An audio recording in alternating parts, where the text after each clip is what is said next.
impactos negativos en detrimento, sino además, si no se cancela, no se prestarán los servicios o se prestarán de manera precaria. Hablando de los servicios de salud, ahí están 17.000 millones de pesos, de los cuales 10.000 corresponden al pago de la prima de Navidad de los profesores. Más de 2.200 profesores del distrito de Santa Marta ven afectados porque la nación debe girar una suma semejante, pero para que la nación la gire, el distrito debe tener los recursos que los tiene y las facultades para poderlos ejecutar, es decir, pagarle a los maestros cuando finalmente esa prima sea reconocida, esa prima de servicio. 7.000 millones adicionales entonces en educación que garantizan recursos complementarios para la movilización social por la calidad de educación, que beneficia a cerca de 600 colegios que suscribieron los acuerdos por la calidad, o comprar pupitres, que favorece también a esos acuerdos, a esos colegios que suscribieron los acuerdos. Miles de niños que iban a tener pupitres, una meta de comprar 30.000 pupitres, ahora pues tendremos que comprar un número muy inferior. Alimentación para las zonas rurales, para los internados, alimentación escolar, la conectividad de 60 colegios, el internet, para poderle poner en funcionamiento las 28.000 tabletas que hemos comprado y los computadores que previamente ya se habían entregado, inclusive para facilitar los procesos de matrícula o los sistemas de información en los colegios. Es increíble que se niegue eso, que además son recursos del Sistema General de Participación, es decir, que es obligatoria la incorporación o simplemente la nación los retira y seguramente vienen los castigos a la entidad por la inejecución. Ahí hay recursos para el sistema estratégico de transporte, alrededor de casi 6.000 millones de pesos que permitían la financiación de redes húmedas o hidrosanitarias de las vías que nos propusimos intervenir en esta fase, la carrera quinta, la avenida del Río, la 30, la avenida 19 y la avenida Libertador en una primera fase. Pues también se ve limitada la ejecución del sistema estratégico, que finalmente después de 3 años se había logrado que el Consejo, bueno, una parte del Consejo aprobara. También hay recursos, 5.000 millones de pesos para las escuelas populares del deporte, ¿cierto? Para las escuelas náuticas, para los juegos de mar y playa, que vienen cerca de 900 deportistas en medio de las fiestas del mar, inclusive para los recursos que aportamos en las fiestas del mar en el componente de cultura. Todo eso quedó allí comprometido. Estaban más de 3.000 millones de pesos para todo el proceso de reconversión de carros de mula hacia motocarros, que también nos habíamos comprometido luego de la caracterización.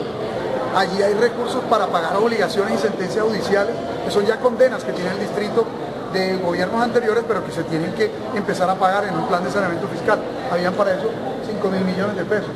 Había recursos para atender a la población vulnerable, no solamente a los indígenas que dije, más de 1.500 millones, sino también para, por ejemplo, hacer capacitación en la escuela de liderazgo y todos los temas con los ediles en materia de fortalecimiento democrático, la perspectiva de localidades. Y hay recursos inclusive para el programa de salvavidas, ¿cierto? Para las épocas de temporada. Recursos de transferencias para los bomberos, recursos de transferencias aún para la Corporación del Medio Ambiente. La afectación, sin duda alguna, es de todo orden, pero no se está afectando al alcalde de Santa Marta. Se está afectando el cumplimiento del plan de desarrollo de la ciudad, se está afectando los derechos de los amarios, la ciudad entera. 6.500 millones de pesos había para programas de pavimentación, alrededor de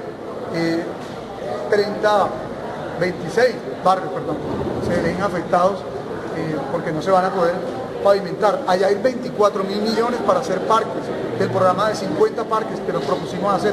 Todos estos proyectos que además nosotros hemos diseñado con mucha disciplina, con mucho juicio, con buenos equipos de arquitectos, pero que no encontramos diseñados, que tampoco encontramos con recursos, y que lo único que necesitábamos era la facultad de adicionar para empezar a licitarlo. 24.000 millones de pesos para construir parques, 6.500 para hacer pavimentación, y todo lo demás que hemos mencionado. Mire, son recursos que además generan empleo, porque son muchos obreros trabajando, y muchos recursos que salen de los bancos.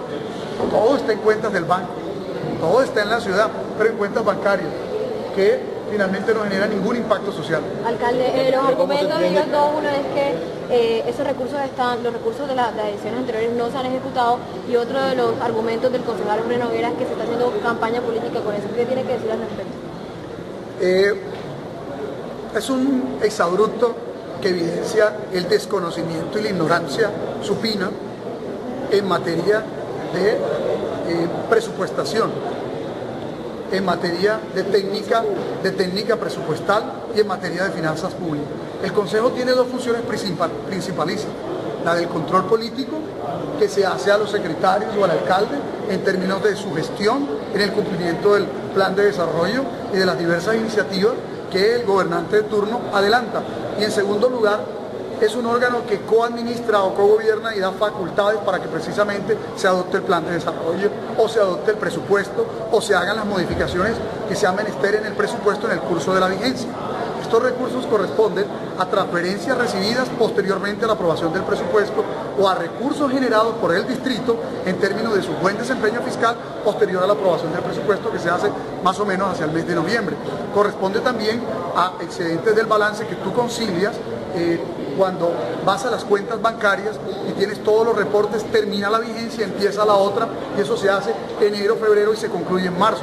Pues es obvio que lo hace no solo este gobierno, sino todos los gobiernos del país y todas las administraciones distritales a lo largo de la historia lo han hecho, porque es de obligación legal adelantar este procedimiento, ¿cierto?, de las adiciones presupuestales o de los traslados autorizados por el Consejo. El Consejo no puede negarlas, sino solamente con fundamentos de ley. Y si usted revisa estos dos argumentos, son argumentos políticos, es decir, actuando en función de la facultad que tienen de hacer control político, negaron una que es la de su propio resorte legal. Los funcionarios públicos, los servidores públicos, no podemos hacer lo que nos viene en gana, tenemos que hacer lo que la ley nos ordena o lo que la ley nos establece como límite.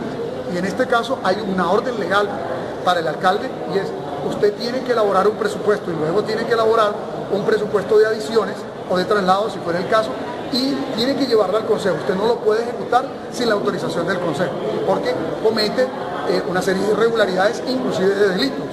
Pues bien, el Consejo no puede negarlas, sino desde un análisis de la técnica presupuestal y con estricto apego a la ley. No hay otra posibilidad.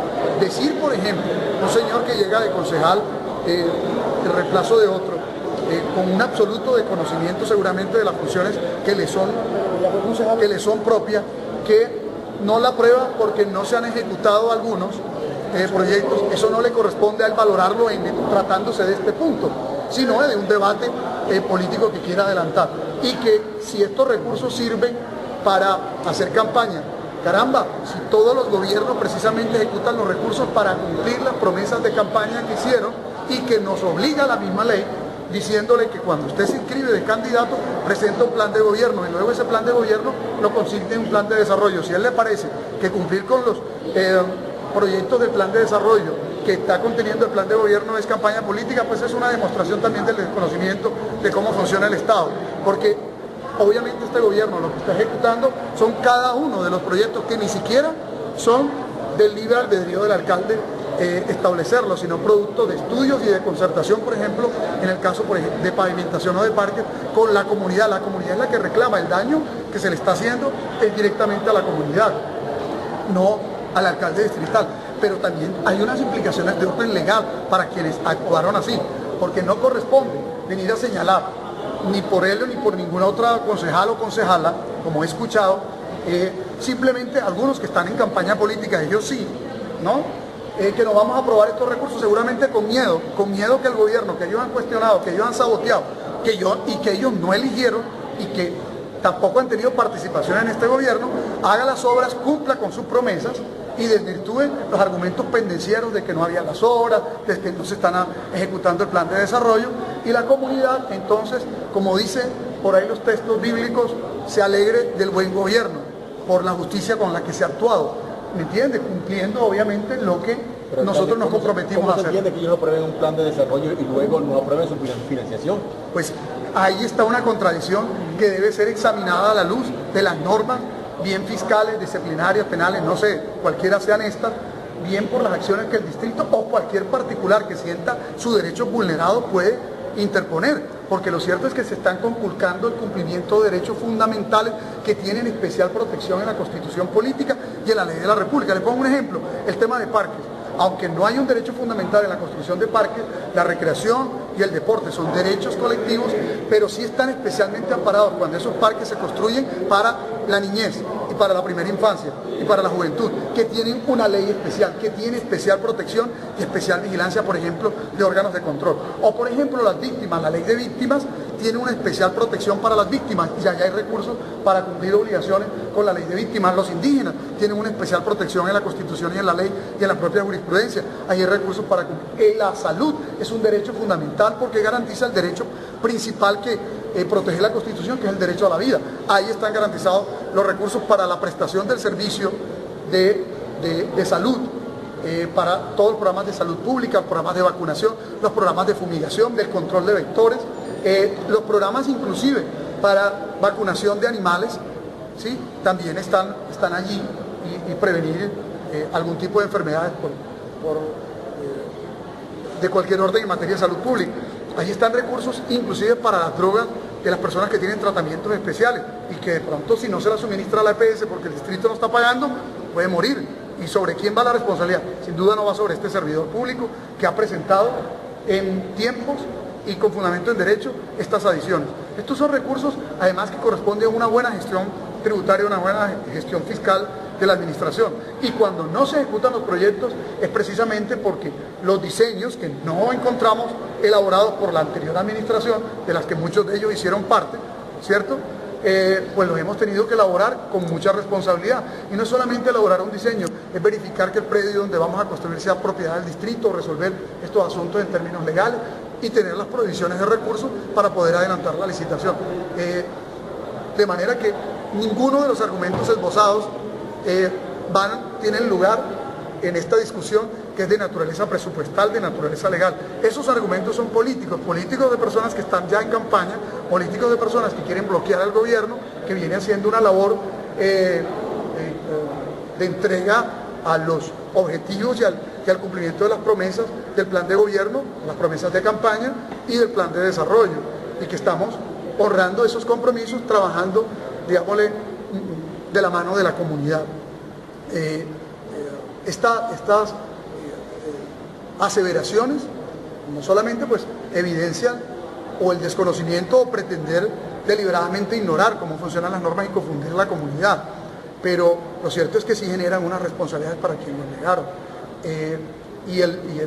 Y nuestra actuación en este orden será obviamente ejecutar los recursos que tenemos en el presupuesto, mirando qué movimientos horizontales siempre que tengamos facultades podemos hacer, pero de cualquier manera esta es una lucha que habremos de adelantar, porque no puede ser que quienes están al servicio de intereses mezquinos, de intereses particulares, de intereses politiqueros, le nieguen a las comunidades, le nieguen a la población más pobre, a la población vulnerable, la materialización de sus derechos con la ejecución de estos recursos públicos que en años no se veían en la ciudad, que se han salvado de la corrupción y de los eternos pagos en los que vivía la ciudad de Santa Marta con la famosa ley 550 que fuimos saliendo de ella. Así pues que... Alcalde, en esa confusión que usted dice, en el debate, algunos concejales de la Comisión Segunda y otros no de ellas, como el caso puntual del concejal Mejía y la concejal Muelle, han dicho que es un castigo porque no se han ejecutado el presupuesto. Por eso, pero ese castigo no es a la alcaldía o al alcalde, es a la ciudad de Santa Marta. ¿A quién le están haciendo daño? Es a la comunidad. Pero además, ¿qué viene a hablar estas dos personas?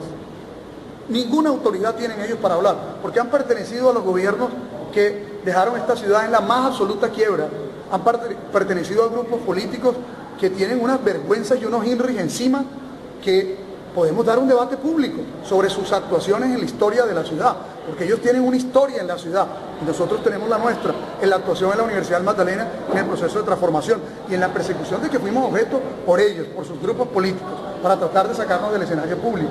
Lo que están tratando de hacer ahora, para que el gobierno no cumpla su cometido y no quede en la retina de los amarios una buena gestión, seguramente para que haya una buena percepción en términos de la continuidad. Evidentemente es una agenda político-politiquera, pero lo que están diciendo es inclusive palabras que dan cuenta de las propias responsabilidades que tendrán en las investigaciones que esperamos en algún momento se puedan abrir. Porque decir que vamos a castigar al alcalde por la no ejecución es tanto como decir que ellos se van a castigar también por el incumplimiento de sus deberes legales y además porque son ellos los que han saboteado el cumplimiento de muchos de estos proyectos. O preguntémosle a esta concejal que tiene aspiraciones políticas cuántas veces hundió el sistema estratégico de transporte, que ahora al hundir estas adiciones están también hundiendo la posibilidad de que hagamos redes hidrosanitarias. Óigame, que son redes que benefician a las comunidades. Cada que uno renueva un tubo de estos que están en pésimo estado y pone los tubos de plástico, es mejorar la salud de los amarios, entre otras cosas, porque se están mejorando las redes que llevan el agua o que llevan las aguas servidas y evitan filtraciones, y va quedando la ciudad con unas redes repuestas. Es mejorando las vías, es mejorando los andenes, mejorando la iluminación. Eso es lo que estamos haciendo en la práctica con los recursos del sistema estratégico, de la que por lo menos personas como ella fueron tan vehementes opositores. 3 veces lo hundieron y ya cuando la cuarta oportunidad esto iba a salir adelante, entonces se retiró del recinto. ¿Qué autoridad moral pueden tener personas como esta, que lo único que han hecho es hundir los proyectos de gran iniciativa en la ciudad? O sacar pecho por cosas que ellos no han hecho. Es que el de las iniciativas de los parques es este gobierno, trabajando con la comunidad, vienen a hacer politiquería con lo que nosotros hemos ejecutado. Y si precisamente, en términos de diseño, y si precisamente hubiese algún propósito que estas obras beneficiaran a la comunidad, pues se dan las facultades haciendo las salvedades. Hombre, que llamamos la atención porque hubo un retardo en la ejecución, para que tengamos nosotros también la oportunidad de dar la explicación por qué hubo un retardo en la ejecución. Porque no puede haber un gobierno que quiera, como el nuestro, hacer inversión social y haya generado tantos recursos para hacerlo, que en años no se veían, y elabore los proyectos y los diseños, y quiera el mismo gobierno demorarse deliberadamente. ¿O es que acaso creen que es que nos estamos demorando por un objetivo deliberado? Es que si hay retardo en alguno que otro proyecto, si llegara el caso de evaluarse, en algunos casos corresponde también a los retardos en los propios diseños, porque estos diseños hay que armonizarlos en muchos casos con la electrificadora, con la empresa prestadora del servicio de agua, con el tema de las propiedades, que hay que acudir a ver si realmente es una propiedad del distrito, porque muchas veces parques, escuelas y hasta centros de salud se hicieron en Santa Marta sin que fueran propiedad pública. Hoy día las normas, solo para escribir el proyecto en el banco de proyectos, nos exigen que la propiedad sea distrital, y hay unos procedimientos luego que tú diseñas el proyecto y es elaborar el proyecto en el banco de proyectos, y luego todo el trámite precontractual, contractual, licitatorio, que en muchos casos a veces se adjudica el proyecto o a veces se declara desierto, pero son, digámosle, los avatares de la administración pública. Todo esto no tiene sino una intención política. Hemos escuchado por ahí, corrido los comentarios, y es que no, esos recursos tienen que quedar ahí para ver cómo los repartimos nosotros después en el presunto próximo gobierno al que queremos llegar. Aquí no podemos seguirnos dejando engañar de los mismos con las mismas. ¿A quiénes pertenecen ellos? A las mismas élites que gobernaron la ciudad, y tienen que dar cuenta en términos de responsabilidad política por sus actuaciones equivocadas al frente de la administración pública. O de pronto algunos que ni siquiera pertenecen a esos grupos en términos económicos, pero sí grupos políticos, y proceden hasta de sectores populares. Es la gran paradoja. Y resulta que en vez de ayudar a las comunidades, que seguramente con esperanza los pusieron ahí en el consejo, lo que hacen es votar a favor de estos grupos que están de espaldas a la ciudad y perjudicar entonces los intereses colectivos. Ojalá la comunidad esto lo tenga claro en estas coyunturas que vienen. Nosotros sí vamos a seguir hablando claro y no vamos a cesar en la lucha, no solamente por cumplir con los objetivos del propio plan de desarrollo, obviamente advirtiéndole al organismo de control que corresponda que si hay indicadores que no vamos a poder cumplir, los responsables y únicos responsables tienen nombre propio y los vamos a presentar donde corresponda. Alcalde, ¿tiene la posibilidad de convocar a extras? ¿Extraordinarias? No, sí, claro, vamos a convocar a extras, pero para otros proyectos. Y eventualmente este proyecto evaluaremos en qué momento vuelve y se presenta, porque obviamente el proyecto se puede volver a presentar. El punto aquí es que, independientemente de que el proyecto se pueda volver a presentar de forma pronta o inmediata, es que hay una voluntad de algunos de seguir saboteando no solamente la ejecución de estos recursos, la gestión del gobierno y de hacer politiquería, sino oponerse al avance, al progreso y al cambio de la ciudad de Santa Marta. Es que aquí están las personas que se oponen al cambio y al progreso de la ciudad. Obviamente